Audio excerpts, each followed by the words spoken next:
देशामधील दुसऱ्या क्रमांकाचा आणि राज्यातील सर्वात मोठा महामार्ग अशी समृद्धी महामार्गाची ख्याती आहे।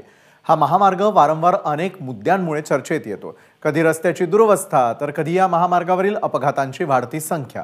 मात्र आता समृद्धी महामार्ग वेगळ्याच कारणाने चर्चेत आलेला आहे आणि ते कारण आहे गायींची तस्करी। समृद्धी महामार्गावरती असाच एक थरारक प्रकार हल्लीच घडला, ज्यामुळे समृद्धी महामार्ग हा गायींच्या तस्करीचा अड्डा बनलाय का असा प्रश्न विचारला जातोय। पाहूयात याच प्रश्नाचा पाठलाग करणारा हा स्पेशल रिपोर्ट। महाराष्ट्राची भाग्यरेषा असं म्हटल्या गेलेल्या समृद्धी महामार्गावरचा हा थरार भगा भगा भगा भगा भगा विषय गंभीर आहे। खरं तर एखाद्या क्राईम वेब सिरीज मध्ये शोभेल असा हा प्रसंग। हा पाठलाग सुरू आहे गायींच्या तस्करांचा। समृद्धी महामार्गाचा वापर चक्क गायींच्या तस्करीसाठी सुरू असल्याची टीप होती।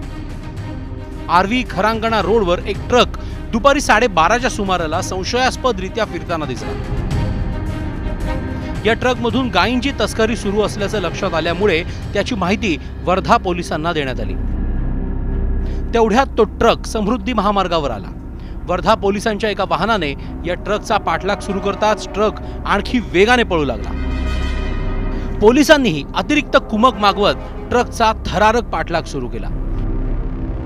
पोलिसांची नाकाबंदी आणि एके ठिकाणी समृद्धीच्या टोल नाक्याचं बॅरियर तोडत ट्रक सुसाट पळू लागला।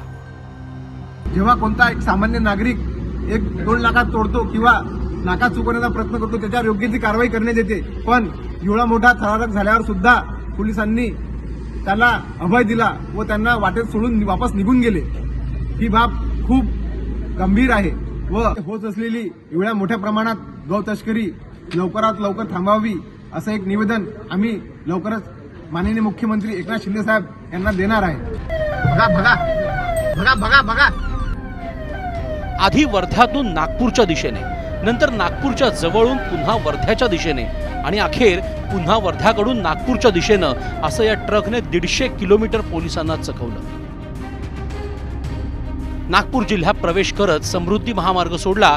हिंगणा तालुक्यात एका निर्जन ठिकाणी ट्रकचा अपघात झाल्याने ट्रकमधले 3ही गो तस्कर पळून गेले। या ट्रकमध्ये 31 गायी अत्यंत दाटीवाटीने कोंबून बांधल्या होत्या।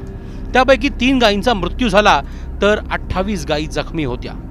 समृद्धी महामार्गावरून गौ तस्करी करणारा आणि पोलिसांच्या अनेक वाहनांना चकवा देणारा हाच तो ट्रक आहे। याच्यामध्ये मोठ्या संख्येनं गायी आहेत, त्यांची तस्करी केली जात आहे, कत्तलीसाठी त्यांना नेलं जात आहे अशी माहिती जी आहे ती पोलिसांनाही मिळाली होती। आणि या ट्रकमध्ये एवढ्याशा जागेमध्ये 31 गायी जे आहेत ते कोंबून बांधण्यात आलेल्या होत्या।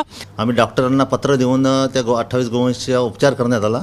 उपचार करून नंतर ते जे 3 जनावर होते त्यांना आम्ही दफनविधी करण्यात आला त्यांचा। आणि संबंधित जे जीवित गोवंश होते त्या गोवंशचा त्यांचा निवाऱ्याची आणि त्यांच्या पालनपोषणाची जबाबदारी पूर्ण व्हावी म्हणून आम्ही ते गौसेवा श्रीकृष्ण गौसेवा बुट्टीवरी या ठिकाणी आम्ही ते दाखल करण्यात आले। आमचा तपास सुरू आहे।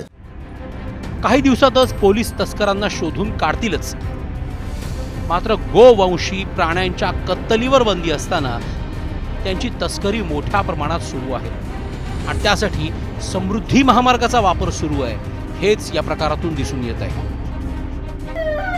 समृद्धी महामार्गावर अत्यंत तीव्र गतीने वाहन चालवण्याची मुभा असते आणि त्यामुळे तीव्र गतीने जाणाऱ्या वाहनांना थांबवून त्यांची चौकशी करणे पोलिसांसाठी शक्य होत नाही। आणि गौ तस्करांनी नेमकं याचाच फायदा उचलत समृद्धी महामार्गाचा गैरवापर गौ तस्करी करण्यासाठी सुरू केल्याचं या प्रकरणातून दिसून आलं आहे। त्यामुळे पोलिसांनी दक्ष राहण्याची गरज आहेच। मात्र भविष्यामध्ये गौ तस्करांच्या पुढे जाऊन आणखी मोठ्या गुन्हेगारांनी समृद्धी महामार्गाचा अशाच पद्धतीने गैरवापर करू नये यासाठी यंत्रणांनी लक्ष घालण्याची गरज आहे। कॅमेरामॅन अतुल हिरडेसह रजत वशिष्ठ, एबीपी माझा, नागपूर। एबीपी माझा, उघडा डोळे बघा नीट।